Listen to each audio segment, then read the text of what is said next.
오늘 말씀의 제목은 만민이 경배하리라 라는 제목의 말씀입니다. 오늘 아침의 말씀은 이사야서의 마지막 말씀입니다. 이사야서가 길죠. 긴 예언서인데 그 예언서의 마지막 말씀입니다. 그 내용을 보면 하나님께서 이 세상에 친히 강림하시고 모든 혈육에 대해서 심판을 하신다는 말씀이 나옵니다. 오늘 15절 16절 말씀을 제가 읽겠습니다. 보라, 여호와께서 불에 둘러싸여 강림하시리니 그의 수레들은 해오리 바람 같으리로다. 그가 혁혁한 위세로 노여움을 나타내시며 맹렬한 화염으로 책망하실 것이라. 여호와께서 불과 칼로 모든 혈육에게 심판을 베푸신즉 여호와께 죽임 당할 자가 많으리니.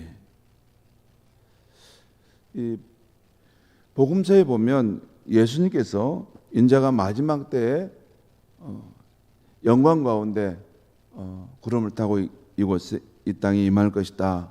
그리고 모든 백성들이 그 앞에 나와 심판받게 될 것이다 하는 그런 예수님의 이 말씀이 나오죠. 근데 그 말씀을 여기에 그 말씀이 지금 이 본문에 담겨 있는 듯한 느낌이 듭니다. 여호와께서 불에 둘러싸여서 친히 이 세상 가운데 임하게 될 것이라는 것입니다. 그리고 맹렬한 화염 가운데서 사람들을 심판하시게 된다는 것이죠. 거기 보면 모든 혈육에게 심판을 베푸신다는 것이죠. 하나님께서 회개하지 않는 세상을 불로 심판하신다는 것입니다. 모든 사람이 구원을 받도록 그 아들 예수 그리스도를 보내시고 또한 복음 전도자들을 보내셨지만 끝내 구원의 복음을 받아들이지 않는 자들에 대해서 심판하신다는 것입니다.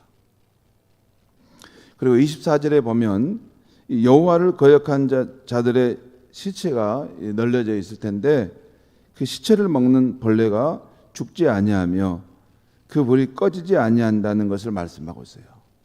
그 벌레가 죽지 않고 그 불이 꺼지지 않다. 영원히 꺼지지 않는다.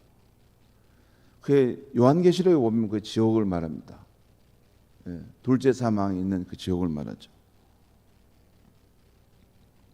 바로 이 구원받지 못한 이들에 대한 심판은 영원한 심판이 될 것이라는 말씀입니다.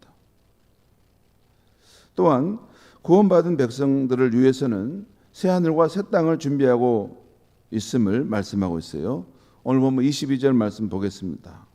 22절 내가 지을 새 하늘과 새 땅이 내 앞에 항상 있는 것 같이 너희 자손과 너희 이름이 항상 있으리라. 여호와의 말이니라. 내가 지을 내 하늘과 새 땅이 항상 있는 것 같이 그의 백성을 위해서 창조하실 새 하늘과 새 땅에 대한 말씀은 이사야서 65장에도 나옵니다. 바로 한 장 앞에 나가면 65장 17절 18절에 이런 내용이 나와요. 제가 65장 이런 말씀 보겠습니다. 65장 17절 18절 17절입니다. 보라 내가 새 하늘과 새 땅을 창조하나니 이전 것은 기억되거나 마음에 생각나지 아니할 것이라. 18절 너희는 내가 창조하는 것으로 말미암아 영원히 기뻐하며 즐거워할지니라. 보라 내가 예루살렘을 즐거운 성으로 창조하며 그 백성을 기쁨으로 삼고. 이 부분도 요한계시록 21장의 그런 내용이 이렇게 서로 겹쳐져 있는다는 느낌이 들죠. 요한계시록 21장에는 처음 하늘과 처음 땅, 바다가 다시 보이지 않고 새 하늘과 새 땅이 열리는 것, 그리고 하늘에서 새 예루살렘이 내려온다는 것을 말씀하고 있지 않습니까? 그리고 이 이사야 65장 거기 25절 말씀에 이런 표현이 나와요. 25절 말씀에 이사야 65장 25절에 보면 이리와 어린 양이 함께 먹을 것이며 사자가 소처럼 짚을 먹을 것이며 뱀은 흙을 양식으로 삼을 것이니 나의 성산에는 해함도 없겠고 상함도 없으리라. 여호와께서 말씀하시니라. 이 부분도 이사야서에서 이 땅에 지상 천국이 이루어질 때 마치 이리와 어린 양이 함께 뛰놀고 사자와 소가 함께 친구가 되고, 그리고 하나님의 거룩한 산에는 다시는 해함과 상함이 없는 그날이 올 것이다. 그 예언하고 계시는데 그 말씀이 이루어질 것이라는 것입니다. 이렇게 하나님이 친히 강림하시고 인류의 심판이 있고 구원받는 백성을 위한 새하늘과 새 땅이 열리는 것은 이 세상 종말이 되는 때에 일어나는 일인 것입니다. 기독교의 역사관에서 볼 때 이 세상의 마지막 날이 임하게 될 때 일어나는 현상들이라는 것이죠. 저는 요즘 세상에 돌아가는 형세를 보면 역사의 종말을 향해서 가고 있지 않는가 하는 생각을 하게 됩니다. 우리가 알다시피 지금 온 세상은 그 유례가 없는 코로나 바이러스로 고통을 겪고 있습니다. 여러분도 그랬지만 저도 살아오는 동안 이런 일을 경험해 본 적이 없습니다.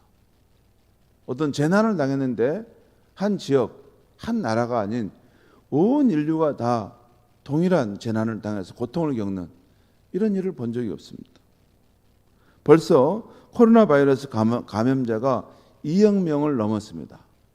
곧 3억 명이 되는 것도 머지않은 때에 이루어질 것이라는 것입니다.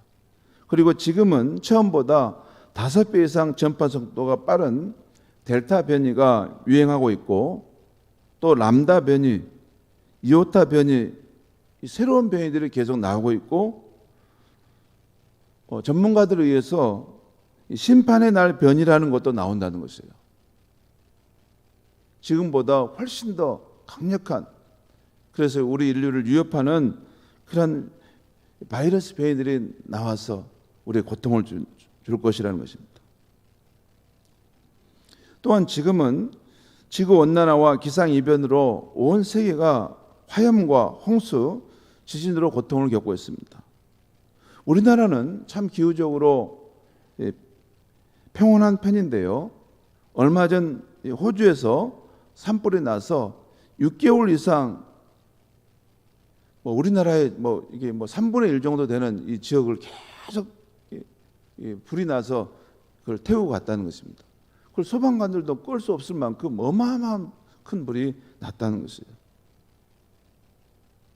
그리고 지금은 유럽의 그리스와 터키 나라에서 또 최악의 산불이 나서 사람들뿐만 아니라 숲과 동물들도 함께 고통을 겪고 있습니다. 그런데 이런 일들이 그냥 불이 나는 게 아니에요. 이 지구 온난화로 인해서 이 산에 있는 그런 숲의 상황들이 불이 날 수 있는 이 최적한 상황들이 더 돼간다는 것이죠. 그래서 누가 불을 낸 거 아니고도 이게 불이 나는, 이게 너무 무덥고 또 메마른 날이 되기 때문에 이렇게 점화될 수 있는 일들이 일어난다는 것입니다. 또 얼마 전에도 큰 지진으로 고통을 겪었던 미국 바로 밑에 있는 이 하이티라는 나라에 다시 진도 7이 넘는 지진이 일어나서 벌써 수천 명의 사람이 매몰되고 또 죽는다는 뉴스를 우리가 보게 됩니다. 어제는 이슬람 무장단체 탈레반이 아프가니스탄 수도 카불을 점령하고 대통령궁을 접수하는 그 뉴스를 우리가 목도할 수 있었습니다.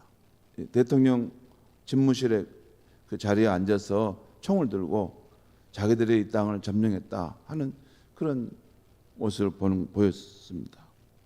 그리고 그 도시를 탈출하려고 아합의 귀환이 되어가는 시민들의 모습도 우리가 보게 되었습니다. 이슬람 극강주의 세력들은 여성의 동등한 주의를 박탈하고 인격적인 존재로 대하지 않습니다. 교육도 시키지 않고, 또 밖에 외출할 때 히잡을 쓰고 가야 되고 남자와 동행해만이 갈 수 있습니다. 혼자 갈 수 없어요. 철저한 가부장적인 그런 태도로 다른 사람들 존재는 이렇게 더 하등한 존재로 여기는 거죠. 아이들이나 또 여성들은.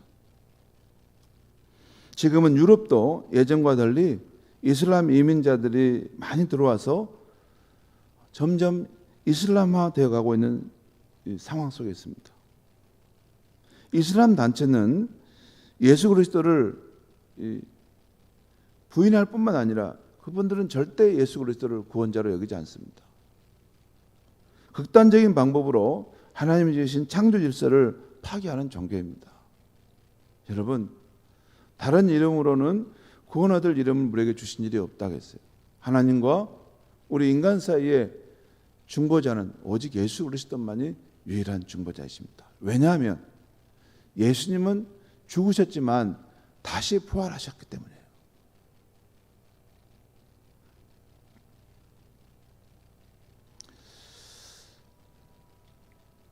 오늘 말씀에서 이 세상 종말 때에 대한 말씀이 지금 나오고 있는데, 여기 보면 이런 세상에 어두운 면만 있는 것이 아니라 이 세상 가운데 구원과 회복의 역사도 왕성하게 일어날 것임을 보여주고 있어요. 여러분, 세상 종말의 때가 되면 이 악이 들끓는 그런 현상도 이렇게 왕성하게 더 치열하게 일어나지만 그에 맞서서 선한 세력의 이런 힘도 더 왕성하게 일어난다는 것이에요. 하나님 나라가 마지막 이 땅에 임하기 전에 주를 믿는 사람들이 더 핍박과 고난 가운데서도 생명과 진리의 길을 찾아가는 그런 행진과 발걸음도 더욱더 힘차게 일어난다는 것이에요. 오늘 말씀에 보면 이스라엘뿐만 아니라 먼 나라, 이방 나라 백성들까지도 하나님께 예배하기 위해서 돌아오고, 또한 이방 나라 백성들 가운데서도 구원받는 백성들이 복음의 제사장이 되어서 하나님을 섬기게 될 것이라는 거예요. 이 제사장 레위인의 역할은 하나님의 선택받은 이스라엘 백성들에게 주어진 것인데, 그렇지 않고 이제는 이방 나라 가운데 구원받은 백성들이 일어나고, 또 그 이방 나라에 구원받은 백성들 가운데 준비돼서 더 먼 곳에 있는 나라에 가서 먼 영혼에게 복음을 드리는 복음의 제사장 역할을 감당하는 일들이 일어난다는 것이에요. 실제 그렇습니다. 우리가 중국을 여러분 전도하고 선교하는데, 지금은 중국에서 이 자체에서 선교사를 준비해서 중동 지역으로 선교사를 파송하는 그런 교회들이 많이 일어나고 있어요. 한마디로 이 사도 바울이 로마서 15장 16절에서 이방인을 하나님께 돌아오게 하는, 복음을 통해 돌아오게 하는 그런 이방인을 위한 제사장들이 계속해서 세워진다는 것이에요. 그리고 그때는 마태복음 24장 14절 말씀, 이 천국 복음이 모든 민족에게 증거되기 위하여 온 세상에 전파되리니 그제야 끝이 오리라. 이 세상의 종말은 이 복음이, 천국 복음이 온 세상에 더욱더 힘차게 전파되어 나가고, 그런 와중에 이렇게 악의 세력과 하나님의 나라의 그런 백성들이 이렇게 구원의 복음을 안에서 이렇게 막 이런 갈등과 이런 어려움과 이런 상황들이 일어나지만, 궁극적으로 하나님께서 이 땅에 그의 성령을 통해 역사하셔서 준비시켰을 때 하나님 나라를 이 땅에 세우시면서 최후의 승리를 이루실 것이라는 것입니다. 그것이 우리 성경의 역사관입니다. 그렇다면 우리 하나님 믿는 백성들은 이 땅에서 어떻게 살아야 될 것인가? 간단하게 말씀드리면 세 가지입니다. 우리의 시민권은 하늘에 있고, 우리를 구원하시러 오실 그 예수 그리스도를 우리는 기다린다는 것입니다. 그렇기 때문에 가장 우리에게 중요한 이 신앙의 삶은 이 세상의 나그네로서 살아가는 정체성입니다. 우리는 이 세상이 우리가 살 영원한 곳이 아닙니다. 우리 주님께서 우리를 구원하여 주시기 위해서 오실 거고, 우리의 시민권은 새하늘과 새 땅에 있음을 알고 나그네로서 이 세상의 삶의 길을 지나가는 것입니다.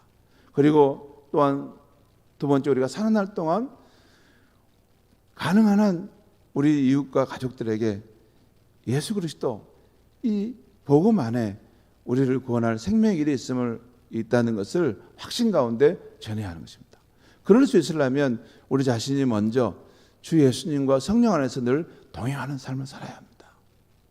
그리고 또 한 가지 더 있다면 우리가 새하늘과 새 땅에 속한 백성이 될 것임을 생각하면서 늘 소망 가운데 주님이 오시는 그날을 기다리면서 이 세상을 지나가야 한다는 것입니다. 그렇게 살다 우리가 주님을 거룩한 신부로서 맞이할 수 있는 저와 여러분이 되기를 바랍니다. 기도하겠습니다. 하나님 아버지, 오늘 이사야서 마지막 말씀 가운데 이 세상 역사의 종말에 대한 말씀을 우리에게 보여주셨습니다. 이 세상의 종말의 때는 악의 세력도 더 발흥하고 또 재앙과 어두운 일들도 많이 일어나지만 그와 더불어 구원받는 하나님의 백성들이 왕성하게 일어나고 땅까지 복음이 더욱더 힘차게 증거되며 이제는 한두 사람만이 전하는 것이 아니라 모든 열방 가운데 주를 믿는 백성들이 깨어나서 이 예수 그리스도의 생명의 복음을 온 세상에 전한다는 것을 보여주었습니다. 하나님 아버지, 우리는 이 세상에 영원히 살 것이 아니고 우리는 하늘의 시민권을 가진 백성들이며 우리를 구원하실 예수 그리스도가 이 땅 가운데 분명히 왕림하시는 그날을 소망하는 사람들입니다. 주님, 우리가 이 세상을 나그네처럼 살아가는 그 마음을 잊지 않게 해주시고 늘 우리가 마음의 변화를 받아 늘 새롭게 되어 하나님의 뜻을 분별하며 살아갈 수 있게 해 주시옵소서. 그리고 주님의 생명의 복음을 우리의 자녀들과 우리 이웃들에게 확신 가운데 전하게 하여 주시고 주님 오시는 그날을 소망하며 살다가 주님 앞에 설 수 있는 우리의 인생이 되게 하여 주시옵소서. 예수님의 이름으로 기도하옵나이다. 아멘.